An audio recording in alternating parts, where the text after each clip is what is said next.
பாராட்டுக்கள் அனைத்தும் பிரபஞ்சத்துக்கே. உணவுகள் மென்மையானால் உடல்கள் வலிமையாகும். ஸ்கின் டிசீஸ், சொரியாசிஸ் இந்த மாதிரி நிறைய தோல் நோய்கள் இப்போ அதிகமாக இருக்குது. இந்த தோல் நோய் வரத்துக்கு சில பேர் அலர்ஜின்னுவாங்க. எனக்கு அந்த உணவு எனக்கு ஒத்துக்கலை, அதனால் ஒரே இச்சிங்காக இருக்குது, அரிப்பாக இருக்குது, படையாக இருக்குது, இந்த மாதிரி எண்ணற்ற விஷயங்கள் சொல்லுவாங்க. இதில் இருக்கக்கூடிய சில உண்மையான விஷயத்தை பற்றி பார்த்துப்போம். ரத்தத்தில் ரூபல்லா அப்படின்னு ஒரு கிருமி இருக்குது. அந்த கிருமி உடலில் வரும்போது அந்த ஸ்கின் சம்மந்தமாக அந்த தொடைகளில் மற்றும் சில பகுதிகளில் அந்த பகுதியில் ஸ்கின் டிசீஸ் மாதிரி ஃபார்ம் ஆகும்.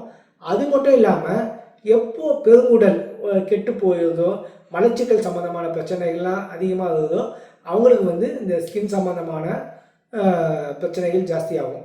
அந்த மாதிரி ஸ்கின் சம்மந்தமான பிரச்சனைக்கு பெரிய அளவில் இன்றைக்கி பரிசோதனை இல்லை.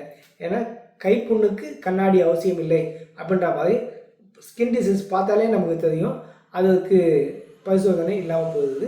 இது பல நிலைகளில் சொல்லக்கூடியதாக இருக்குது. காளாஞ்சி படைன்னு சித்தர்கள் சொல்லியிருப்பாங்க.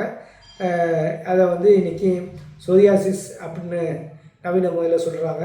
இது வெண்புள்ளி, வெண்குஷ்டம், படை, சொறி, சிரங்கு அந்த மாதிரி சொல்கிறதுக்கே ரொம்ப கடினமான விஷயமா இருக்கும். பல பேர் பார்த்த உடனே அருவறுப்பு அப்படின்னு நினைக்கக்கூடிய விஷயத்த எளிமையாக நீங்கள் குணப்படுத்தி ஈஸியாக பண்ணலாம்.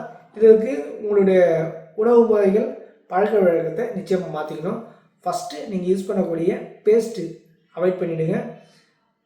அடுத்தது குளியல் சோப்பு, எந்த சோப்பையும் பயன்படுத்தக்கூடாது.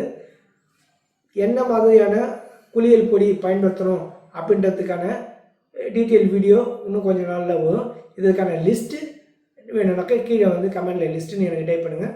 அதுக்கான லிஸ்ட்டை உங்களுக்கு ஷேர் பண்ணுறோம். அது மட்டும் இல்லாமல் டிஸ்கிரிப்ஷனில் வெப்சைட்டோடைய லிங்க் இருக்கும். அது உள்ளே போனீங்கன்னா உங்களுக்கு தேவையான உணவுகள், என்னென்ன உணவு முறைகளை அவாய்ட் பண்ணணும், இது மட்டும் இல்லாமல் என்னென்ன பரிசோதனைகள்லாம் பண்ணலாம், என்னென்னலாம் பண்ணக்கூடாது அப்படின்றதெல்லாம் நீங்கள் அதில் பார்த்துக்கலாம். நெக்ஸ்ட்டு பார்த்தீங்கன்னா இந்த உடலில் இருக்கக்கூடிய கழிவான இந்த மலக்கழிவும் சளிக்கழிவும் உடலை விட்டு எப்படியெல்லாம் எடுக்கலாம் அப்படின்றதெல்லாம் அந்த லிஸ்ட்டில் எளிமையான முறையில் இருக்கும். உணவுகளில் பார்த்திங்கன்னா நீர் உணவை அதிகமாக எடுக்கணும்.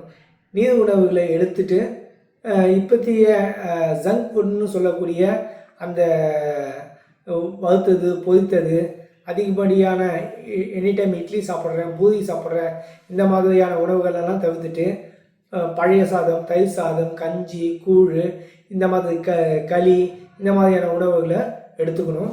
இப்போ அந்த பாதிக்கப்பட்டவங்க யாராக இருந்தாலும் அவங்களுடைய அந்த பாதிக்கப்பட்ட பகுதியை எனக்கு ஃபோட்டோ எடுத்து அனுப்பினீங்கன்னா உங்கள் வீட்டுக்கு பக்கத்தில் இருக்கக்கூடிய நாட்டு மருந்து கடையிலேயே அந்தந்த விஷயத்துக்கு என்னென்ன மருந்துகள் எல்லாம் பண்ணலான்ற ஒரு விஷயத்த நான் சொல்லுவேன். நான் மேலும் பல தகவல் தெரிஞ்சுக்கிட்டாக்கா வீடியோவை சப்ஸ்கிரைப் பண்ணி தொடர்ந்து இணையுங்கள். நன்றி, வணக்கம்.